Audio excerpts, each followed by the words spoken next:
Hi everyone, welcome back to Tooltip Tuesday. Today we look further into RN35 and a new feature that's been added to the OD finish operation.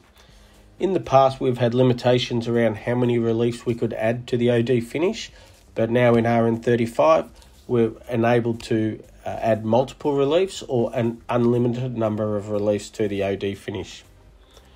If we go into the operation itself and look at the grinding sequence, we can select using the drop-down menu, grind the primary first, secondary second, or the primary only, secondary only, but now we have the option to do multiple reliefs. So if we select multi-reliefs, we can see it opens up a table where we can control the relief angle and the lam width and enable or disable each relief. But we can also now add multiple reliefs, as many reliefs as we like, and an unlimited number. And here we can still control the relief angles, the lam widths, and enable the reliefs as required.